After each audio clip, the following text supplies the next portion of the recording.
안녕하십니까, 닥터유 유태우입니다. 오늘은 작은 키 키우기 자녀 부모 훈련에 대해서 말씀드립니다. 어떻습니까? 여러분들의 자녀가 키가 작다고 생각하세요? 자녀가 키가 작은 경우가 세 가지가 있습니다. 하나 같지만 세 가지입니다. 첫째, 본인은 그렇게 생각을 안 하는데, 아니면은 그거에 대해서 관심이 없다든지, 키에 대해서 관심이 없다든지, 부모가 보기에 또래보다 작은 경우입니다. 아마 이런 경우가 아주 흔하겠죠. 두 번째 경우는 그 반대입니다. 부모가 보기에는 괜찮아요. 이 정도면 괜찮다고 생각하는데, 본인은 자기가 키가 작다고 이게 컴플렉스라고, 그것 때문에 맨날 스트레스 받아 해요. 이런 경우도 있겠죠. 세 번째 경우는 당연히 부모, 자녀 다 모두 동의해서 키가 작은 경우입니다. 네. 한 가지 경우일 것 같지만은 그렇지가 않다는 거죠. 그래서 객관적인 기준이 필요하지 않겠어요? 네. 그 객관적인 기준을 우리가 키 100분이라고 합니다. 키 100분위는 어떻게 만들어지냐면은 우리 전국의 아이들을 갖다가 다 모았어요. 그래서 남자아이, 여자아이 이렇게 가르고 10살, 11살 이렇게 나이별로 가릅니다. 그래서 같은 성별, 같은 나이의 아이들을 갖다가 일렬로 세우는 거죠. 그래서 제일 키 작은 애가 1위. 이건 반대입니다. 공부 잘하는 애가 1위잖아요. 이 100분위에서는 제일 작은 애가 1위, 제일 큰 애가 100입니다. 그래서 제일 큰 애가 100이, 제일 작은 애가 1위. 그러면은 중간이 몇이겠어요? 네, 50이죠. 이런 것을 키 100분이라고 합니다. 네, 그래서 진짜 내가 전국 아이들을 비교해서 내가 몇 위쯤 있느냐, 이게 이제 객관적인 기준이 됩니다. 그런데 우리 아이들의 키를 고려할 때는 반드시 몸무게도 같이 고려를 해야 됩니다. 이 키하고 몸무게는 거의 이렇게 비례 관계를 가지고 같이 가기 때문에 따로 갈 수가 없거든요. 몸무게를 고려할 때는 첫 번째 생각해야 될 게 적정 체중이죠. 그래서 내 아이가 적정 체중이냐, 키가 적냐 크냐 이렇게 따지듯이 체중도 적정 체중이냐, 저체중이냐, 비만이냐를 따져야 되겠죠. 키는 성별과 나이에 따라서 결정이 되죠. 그런데 적정 체중은 성별은 맞는데요, 나이가 아니고 키에 따라서 결정됩니다.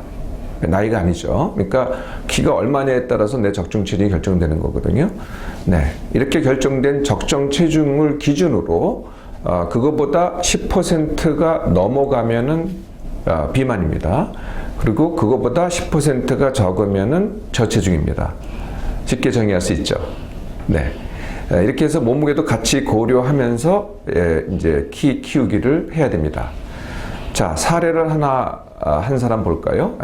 저한테 찾아온 초등학교 5학년 남학생입니다. 내원 당시에 생년월일은 2003년 10월 15일생이었고 키가 136.5cm, 몸무게가 27kg였죠. 네, 이 학생의 적정 체중은 36kg입니다. 그러니까 많이 부족하죠. 27kg니까 9kg나 부족한 저체중입니다. 그리고 키는 일렬로 쭉 세웠을 때 29위. 그러니까 이제 중간이 50이라고 한다면은 29위니까 상당히 작은 키가 되겠죠. 자, 여러분 자녀도 한번 해보시겠습니까? 내가 키가 얼마 되고 내 아이의 적정 체중이 얼마인지는 금방 알아볼 수 있습니다. 네, 닥터의 홈페이지 첫 화면에 보시면은 오른쪽 밑에 나의 키 체중이라는 조그만 이 배너가 보일 겁니다. 거기에 보면은 성인, 청소년, 그리고 내 아이, 나이에 따라서 달라지는데요. 그러니까 청소년은 만 7세에서 18세, 그리고 6세 이하를 갖다가 내 아이에서 찾아보면 됩니다. 네, 거기서 찾아보셔서 내 아이가 키가 적절하냐, 아니면은 체중이 적절하냐를 여러분들도 바로 찾아볼 수 있겠습니다. 왜 애가 키가 작은데 왜 부모가 같이 훈련을 받아야 되느냐, 이게 혹시 좀 궁금하세요? 네. 당연히 부모가 영향을 미칩니다. 그런데 더 중요한 이유가 있어요. 애가 크지 않는 이유에요, 부모가 원인인 경우가 굉장히 많다는 거죠.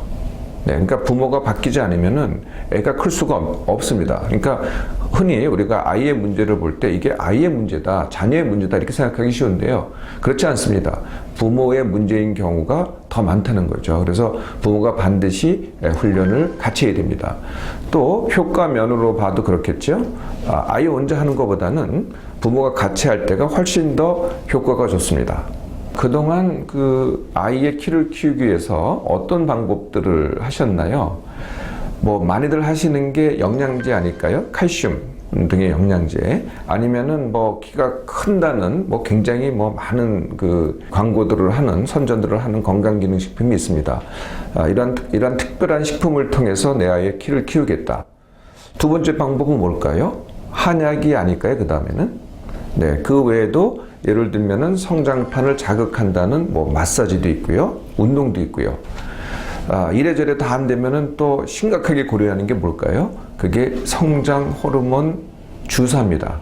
네, 아마 이런 것들을 다 고려를 해 보셨을 거예요. 생각을 해 보셨을 거고, 아마 또 실제로 해 보시기도 하지 않았을까 싶습니다.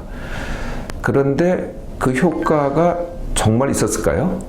사실은요, 과학적으로 증명된 그 효과가 없습니다. 네, 그래서 대부분은 다 효과가 불분명하죠. 사실은 클래서 큰 거지, 이러한 식품이나 주사나 이런 것들이 큰 게 아닌데, 이제 크면은 그게 이제 그것 때문에 컸다 이렇게 생각하기가 쉽게 되는 거죠. 키 키우기에 반드시 등장하는 게 성장판입니다. 여러분들 그 성장판에 대해서 다들 잘 알고 계시죠? 간단하게 한번 다시 설명을 해드릴게요. 이제 제가 이 무릎을 엑스레이로 찍은 거거든요. 아마 여러분들도 쉽게 볼 수 있을 것 같아요.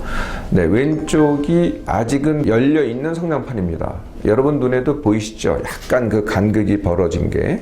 네, 요게 이제 성장판이 열려 있다고 하는 겁니다.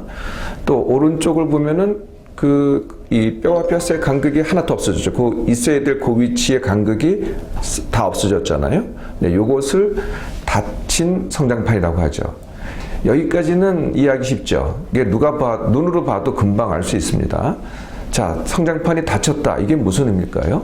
사실 뼈의 성장은 거의 불가능하다 이렇게 생각하셔도 되기는 합니다. 물론 성장판이 모든 것은 아니에요. 절대적인 것도 아닙니다. 그럼에도 불구하고 이제 더 뼈가 성장하기에는 어렵다 이렇게 판단하시면 될 것 같고요.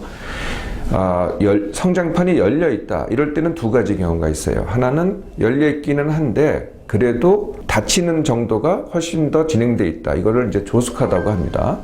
그 반대의 경우가 있겠죠. 아직 많이 열려 있어요. 그러니까 이만큼은 닫혀야 되는데 이만큼은 열려 있어요. 이런 경우는 이제 성장판이 지연돼 있다. 이렇게 얘기를 하는 거죠.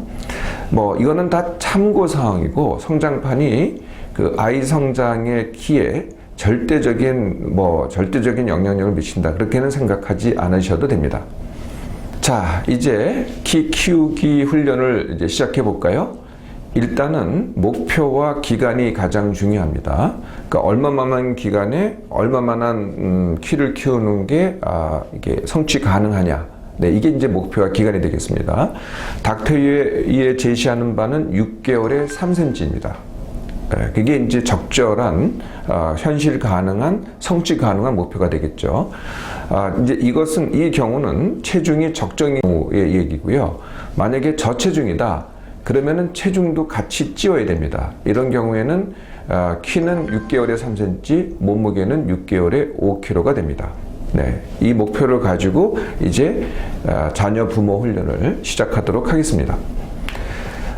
키와 몸무게에 가장 영향을 미치는 5가지 요소가 있습니다. 사실 이 5가지 요소만 잘 이해를 하시면은 이 훈련의 근본을 금방 이해하실 수가 있겠습니다. 가장 키 성장에 영향을 미치는 요소는, 이게 우리들은 흔히 이제 먹는 것에 의해서 결정된다고 생각하시는데 그게 아닙니다. 가장 큰 요소는 스트레스입니다.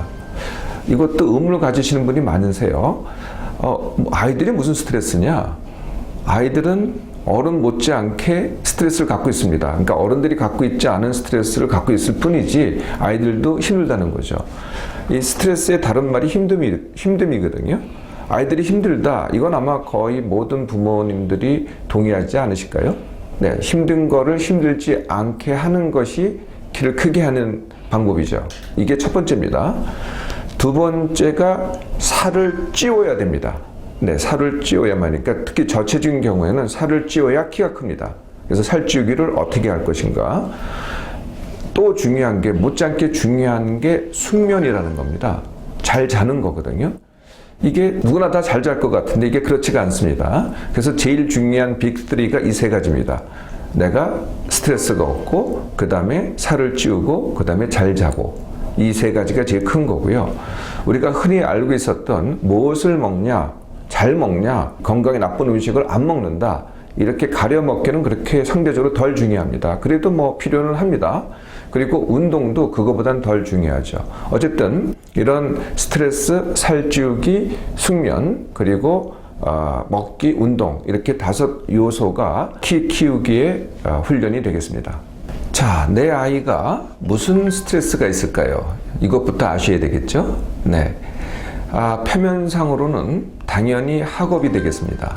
그리고 또 표면상으로는 혹시 친구들한테 놀림을 받는다든지, 뭐 왜소하다든지, 키가 작다 그래서 놀림을 받는다든지, 이게 원인이 되겠죠.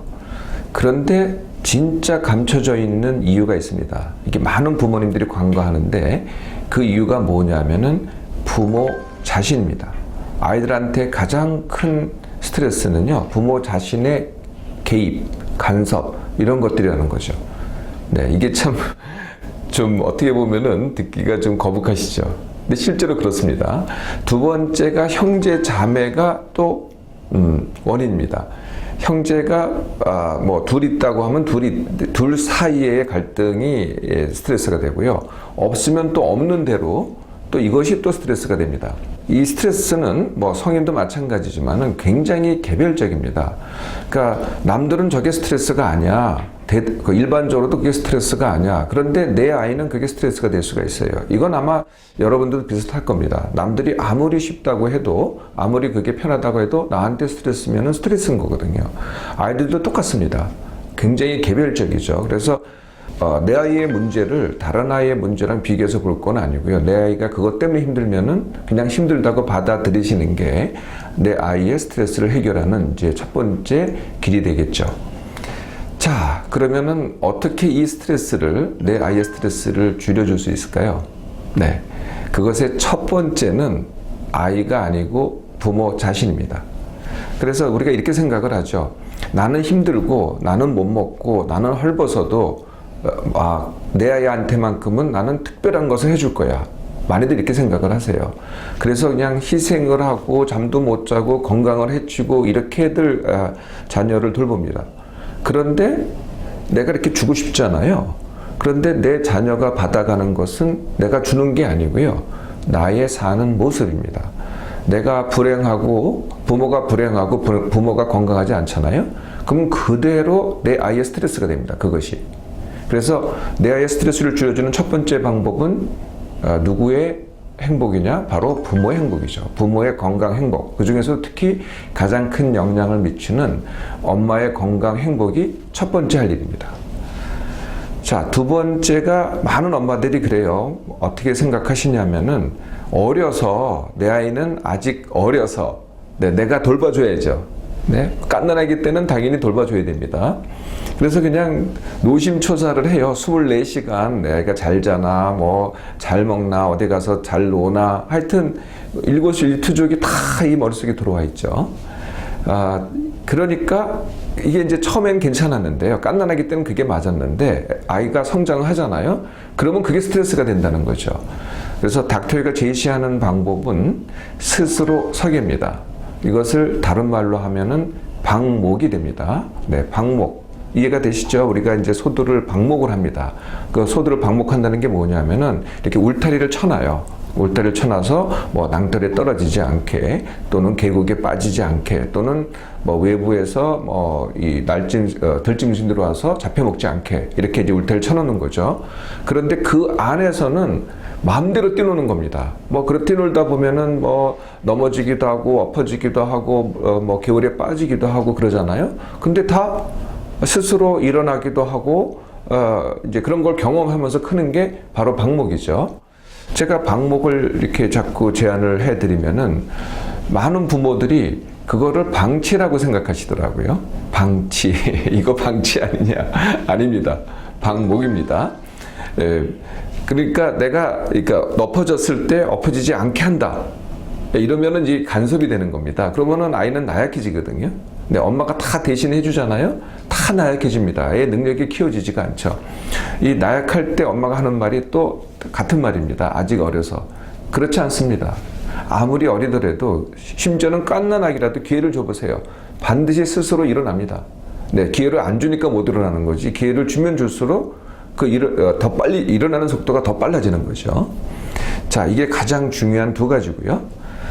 표면상에 드러났던 학업. 네, 이게 당연히 이게 힘들긴 합니다. 다 힘들다 그러죠. 이것을 쉽게 하기를 가르치셔야 돼요. 네, 공부 쉽게 하기를 가르치셔야 되는데, 또는 공부 즐기기를 가르치셔야 돼요. 그런데 이걸 대신해 주다 보면은요, 애는 절대로 쉬워지지 않습니다. 스스로 해야, 아무리 못해도 스스로 해야 이게 쉬워지는 거거든요. 이 대신해 주기가 더 어렵게 만드는 거죠. 단기간으로 보면은 쉬운 것 같은데, 조금만 길게 보면은 더 어렵게 만드는 방법입니다. 이 엄마들이 하는 이 공부에 대해서, 글쎄, 저는 이게 이제 실수에 가깝다고 생각하는데요.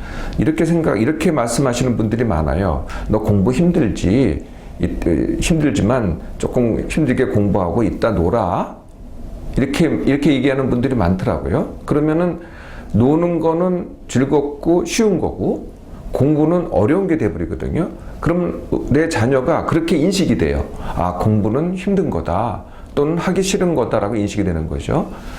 공부를 잘했다고 보상하는 방법도 사실은 좋은 방법이 아닙니다. 그러니까 보상을 하면 어떻게 되겠어요? 보상, 그게 장난감이 됐던, 무슨 맛있는 거 사주기가 됐던, 그렇게 되면은 그게 좋은 거고 공부는 싫은 게 돼버리거든요. 네, 그러니까 일시적으로 이용하는 건 괜찮지만은 그런 방법으로만 가기 시작하면은 공부는 점점 싫어지고 힘들어집니다. 그 반대로 하게 하는 거죠. 스스로 하게 하고 공부 자체를 즐기게 하는 법. 이게 이제 공부를 쉽게 하고 즐기게 하는 방법입니다. 또 하나의 이유가 이제 친구들하고 또는 놀림 이런 것이 되겠죠. 그러니까 놀리면은 이제 우리 부모들이 흔히 하는 방법이 자꾸 피하게 합니다. 네? 그 놀리는 애들 갖다 자꾸 피해라. 그런데 피하면은 다른 애들이 또 놀리거든요. 네, 이 방법이 아닙니다. 그렇게 하지 마시고요. 놀림에 맞서게 해야죠. 키 작다고 놀리면은 너는 못생기지 않았니? 이렇게 되놀리는 겁니다. 이런 방법도 자꾸 가르치는 거죠. 맞서게 하는 방법들을. 그러거나 아예 누가 뭐라거나 말거나 나는 내 길을 간다. 이런 무관심하기를 자꾸 가르쳐야 됩니다. 부모가 아이들의 친구 사이의 문제를 갖다 영향을 받잖아요. 그러면 내 아이가 똑같이 배웁니다. 사실은 아이는 무관심한 아이들도 많거든요. 그런데 엄마가 그걸 못 참아요. 누가 놀렸다 그러면 누가 내 아이를 놀려 그래가지고는 엄마가 못 참잖아요. 그럼 엄마가 못 참는 거를 다시 아이가 배운다니까요. 네, 그래서 원만한 것들은요 그냥 눈 감고 넘어가서 아이들은 또 잘 버팁니다. 네, 엄마만 무관심하면은 부모 무관심하면은 아이도 무관심해진다는 거죠. 사실은 그렇게 큰 문제가 아니거든요. 네, 이것이 이제 제일 중요했던 스트레스 쉽게 하기 훈련입니다. 두 번째 훈련이 숙면 훈련입니다. 여러분들 아이 어떻습니까? 네, 되게 이렇지 않으세요? 네, 자기 굉장히 힘들어합니다. 네, 그러니까 누워있기는 하는데 쉽게 잠들지를 못해요. 아니면은 일어나기가 또 굉장히 힘들어합니다. 그래서 엄마가 언뜻 생각하기에는 얘가 잠이 부족해서 그렇다고 생각을 하는데요. 그게 아니고요. 우리가 잘못된 이 수면 습관을 가르쳤기 때문에 그렇습니다. 그 잘못된 수면 습관이 뭐냐? 그게 한마디로 이겁니다. 누구나 이게 옳다고 생각하시죠? 일찍 자야 일찍 일어난다. 이거 굉장히 잘못된 방법입니다. 아마 우리나라 전체가 이렇게 가르치는 것 같은데요. 그렇게 가르쳐서 되는 애들이 있기는 해요. 그런데 대부분의 아이들이 어떻게 돼요? 자기가 힘들어합니다. 그리고 일어나기 힘들어하거든요. 그게 잘못됐다는 거죠. 그래서 이것을 뒤집는 방법이 기상훈련입니다. 그러니까 잘 자게 하는 방법이 기상훈련이거든요. 그러니까 하나만 가르치시라는 거예요. 자는 걸 가르치는 게 아니라 깨는 걸 가르치는 겁니다. 네, 예를 들면은 7시 30분으로 정하는 겁니다. 뭐 같이 정해야 되겠죠. 일어나는 거는 우리 자녀가 돼야 되지 부모가 일어나는 게 아니니까. 그래서 그게 굉장히 중요하다는 것만 강조를 계속 하는 겁니다. 그래서 7시 30분에 항상 일어나게 하는 거죠. 네, 일어나서 쉽게 하는 방법은요. 아이를 데리고 처음엔 잘 못 일어날 테니까 바로 태양을 보게 하는 거예요. 해를 보게 하는 거거든요. 그러면 햇빛이 그 아이의 뇌에 있는 시계를 맞춰줘요. 그래서 며칠만 그렇게 하면 그 다음부터는 눈을 번쩍번쩍 뜹니다. 처음에는 엄마가 깨주기도 하고, 그 다음에 처음에는 이제 깨줘야 돼요. 근데 두 번째부터는 알람을 사용하게 하고, 그 다음에 뇌의 시계가 맞춰지면은 본인 스스로 번쩍번쩍 일어나게 하는 거죠. 네, 기상훈련만 제대로 시키면은요, 잠은 알아서 잡니다. 자라는 말을 안 해도. 이거 한번 바꿔보세요. 굉장히 이 기상훈련 시키는데 아이들이 조금 더 시간이 걸리긴 하지만은 2주 정도면 됩니다. 그러면은 잘 자게 돼요. 이러한 여러분들이 알고 있는 이런 얘기가 있어요. 밤 10시부터 자야, 네, 10시에 자야, 성장 호르몬이 최대로 분비돼서 잘 큰다. 문제는 10시에 자질 않는 거예요. 네, 그렇게 되지 않는다니까요. 그러니까 숙면할 때 성장 호르몬이 더 많이 분비되는 건 맞습니다. 근데 숙면을 하려면은 자는 게 아니고요. 같은 시간에 일어나야 됩니다. 그러면은 그 다음 날에는 그게 몇 시가 됐던 숙면에 빠지게 되거든요. 그러면은 성장 호르몬은 자연적으로 더 많이 분비하게 됩니다. 자, 이게 두 번째 중요한 기상 훈련입니다. 세 번째가 살찌우기 훈련입니다. 네, 살찌우기 훈련도 어떻게 보면은 쉬울 것 같은데요. 생각보다 그렇게 단순하진 않아요. 흔히 하는 방법은 내가 더 먹이려고 하죠. 더 먹이려고. 근데 이게 쉽지가 않습니다. 그럼 맨날 그거 먹을 때마다 이렇게 이제 게임이 벌어지거든요. 엄마는 더 먹이려고 쫓아다니고 애는 도망가고 이런 문제가 생긴다는 거죠. 그래서 조금 더 시간을 갖고 살찌우기를 해야 되는데요. 제일 중요한 게 해야 될 게 뭐냐면은 일정식이라는 겁니다. 일정식. 그래서 같은 시간에 아침, 점심, 저녁을 정해서 먹기를 하는 거거든요. 그런데 꼭 밥을 먹지 않아도 됩니다. 뭘 먹어도 상관없어요. 뭐 그게 빵이 됐던 떡이 됐던 과자가 됐던 아니면은 우유하고 뭐 과일이 됐던 상관없습니다. 음식의 종류는 관계없고요. 같은 시간에 먹는 것이 주식입니다. 이것은 반드시 먹어야 된다는 거죠. 이걸 가르치시라는 거예요. 같은 시간에 먹는 주식, 즉 일정식은 반드시 먹어야 된다는 것을 가르치셔야 됩니다. 두 번째는 이 주식 외에 먹는 거는 뭐가 되겠어요? 간식이죠. 간식은 상관없어요. 제한하지 마시라는 거예요. 그러니까 자꾸 간식을 제한하니까 주식을 안 먹게 돼요. 뭐 흔히는 이렇게 생각하시죠. 얘가 간식을 먹기 때문에 주식을 안 먹는다고. 그러니까 그래서 간식을 안 먹게 합니다. 그런다고 주식을 먹질 않거든요. 그러니까 순서를 바꾸시라는 거예요. 주식이 훨씬 중요합니다. 그러니까 어떤 방법이든지 뭐 맛있는 거를 더 많이 넣든지 뭐 하여튼 애가 좋아하는 거를 더 차리든지 이렇게 해서 아니면은요 애가 좋아하는 거를 주식 시간에 먹게 해도 괜찮습니다. 뭐 그게 과자가 됐든 그리고 이게 너의 주식이다라고 먹이시라는 거예요. 이렇게만 하면은 문제가 없습니다. 그리고 같은 거를 간식에 또 먹어도 됩니다. 그거는 간식이죠. 음식의 종류가 아닙니다. 음식을 먹는 시간이고 그것을 일정하게 해야만 그것이 일정식이 됩니다. 자, 여기까지 준비가 되셨잖아요. 예, 그러면은 더 먹기를 하게 하면 됩니다. 더 먹기. 예, 더 먹기는 어떻게 더 먹기를 하냐면은 애가 좋아하는 음식을 먹게 하면은 더 먹게 됩니다. 그런데 엄마가 키를 키우려고 엄마가 생각하기에 키 키운다는 음식을 먹으면 애는 더 먹질 않아요. 그래서 그게 무엇이든지 간에 절대 문제 없습니다. 무엇이든 간에 애가 좋아하는 음식을 더 먹게 만들어 보세요. 그런데 애가 좋아하는 음식은 엄마들이 보통 싫어하는 음식이긴 맞아요. 예, 그런데 그게 뭐 패스트푸드라든지 인스턴트 식품이라든지 아니면은 청량 음료라든지 엄마들이 그냥 굉장히 싫어하세요. 그런데 그거보다 더 문제는요, 키가 안 크는 게 더 큰 문제고요, 살이 안 찌는 게 더 큰 문제거든요. 그거는 나중에 하셔도 됩니다. 또 이렇게 생각을 하세요. 애가 식습관이 잘못 들면은 나중에 못 고친다고. 그게 아닙니다. 지금 애가 더 키가 안 크면요, 그게 더 큰 문제예요. 키는요, 일생에 한 번밖에 안 크거든요. 지금 이 기회를 놓치면은요, 식습관이 문제가 아닙니다. 그래서 식습관은 나중에 생각해 보시고요. 그리고 사실 중요하지도 않습니다. 애가 먹겠다는 거를 마음껏 먹으라 그래 보세요. 그럼 더 먹기 시작합니다. 그리고 내가 키가 크고 싶은 아이들한테는 그게 동기가 되거든요. 너 키 키우려면은 더 먹어야 돼. 그러면은 더 먹기 시작합니다.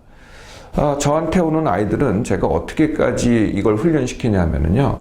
보통은 이제 배가 불러서 못 먹겠다 그래요. 근데 이렇게 되면은 더 먹기가 굉장히 어렵거든요. 그럼 저는 어떻게까지 시키냐면 이렇게 시킵니다. 이 목구멍까지 올라올 때까지 먹어라. 네. 아니면은 더 강하게는 말이죠. 토할 때까지 먹어라. 토하고 나서도 또 먹어도 된다. 사실 이래야만 살을 찌웁니다. 네. 참 이 살찌우기가 쉽지가 않거든요. 네. 이게 살찌우기가 세 번째 훈련입니다. 여기까지만 하시면은요, 애가 키가 크기 시작합니다. 네. 이게 이제 제일 큰 빅3가 되는 거죠. 그럼 이제 두 가지 남았죠. 먹기와 운동입니다. 먹기는요, 뭘 좋은 걸 먹는다, 성장에 도움되는 음식 먹는다, 이게 하나도 안 중요합니다. 흔히들 좋은 음식을 먹어야 잘 큰다고 생각하는데요. 그렇게 되지 않습니다. 좋은 음식을 먹게 하려고 하는데 이게 스트레스입니다. 네, 그게 조금의 도움이 될지는 모르지만 더 큰 해가 되는 거죠. 그래서 엄마도 힘들고 아이도 힘들고, 아까 제가 시작할 때 뭐라 그랬습니까? 힘들면 키가 안 큰다. 그래서 그냥 지금은요, 이 먹는 거는 나중에 바꿔도 됩니다. 그런데 키 키우는 거는 지금 아니면 안 될 경우가 대부분이거든요. 일생에 딱 한 번밖에 없는 겁니다. 그런데 또 이런 생각을 하세요. 지금 식습관을 들여놓지 않으면 나중에 못 바꾼다. 그렇지 않습니다. 순서를 바꿔야 됩니다. 지금은 키를 키워야 되고 지금은 살을 찌워야 됩니다. 그래서 그냥 아이가 먹겠다는 대로 내버려 두시라는 거죠. 보충할 것도 없습니다. 꼭 보충하겠다면은 비타민 D와 칼슘 정도? 요새는 이제 약으로 이렇게 씹어 먹는 약들이 있어요. 그냥 그런 거 사셔가지고 이렇게 해서 하나씩 씹어 먹게 하시면 그걸로 충분합니다. 아니면 알약으로 드셔도 되고요. 꼭 안 드셔도 됩니다. 사실은 안 먹게도 사실 큰 문제는 없지만은 꼭 참기시겠다면 그 정도만 참기시면 됩니다. 운동도 같은 것이 해당이 됩니다. 아이는 싫어하는데 엄마가 이렇게 해야만 키 큰다, 이런 걸 강조를 하세요. 뛰기 운동을 한다든지 줄넘기 운동을 하게 한다든지 아니면 마사지를 받게 한다든지 이런 것이 키 크는 운동이다. 그래서 이런 걸 강조하시는데 애가 좋아하면은 상관은 없습니다. 그런데요, 며칠 못해요. 그러다 보면 싫어해서 운동을 점점 싫어하게 되거든요. 그렇게 하는 게 아니고요. 그냥 애가 좋아하는 운동을 그냥 하게 하세요. 그냥 뛰어놀기도 좋고, 축구도 좋고, 자전거 타기도 좋고, 뭐든지 상관없습니다. 그냥 애가 좋아하는 걸 그냥 가르치려고 하는 것보다는 좋아하는 걸 하게 하는 것이 효과가 훨씬 좋습니다. 싫은 걸 자꾸 하게 하면 또 스트레스가 되는 거거든요. 네, 잘할 필요도 없어요. 뛰어놀기만 하면 되는 거거든요. 태권도를 하는데 1단까지 가야 된다라든지 이럴 필요가 하나도 없다는 거죠. 그냥 애가 좋아만 하면은요, 그게 최고의 효과를 만듭니다. 자, 이렇게 훈련을 해봤습니다. 제가 말씀드렸던 그 사례가 어떻게 됐을까요? 네, 6개월 동안에 키가 139.7cm로 컸습니다. 네, 3.2cm를 키운 거죠. 두 번째, 체중도, 몸무게도 31.9kg로 늘었습니다. 4.9kg를 증량한 거죠. 어떻습니까? 여기까지만 되잖아요? 키가 늘고 몸무게가 느나요? 그 다음서부터는 고민 안 하셔도 돼요. 훈련이 저절로 됩니다. 그러니까 거기까지만 훈련이죠. 6개월 훈련입니다. 어떻습니까, 여러분? 자, 남한테 맡기지 마시고요. 네, 자녀와 여러분이 함께 시작해 보겠습니까?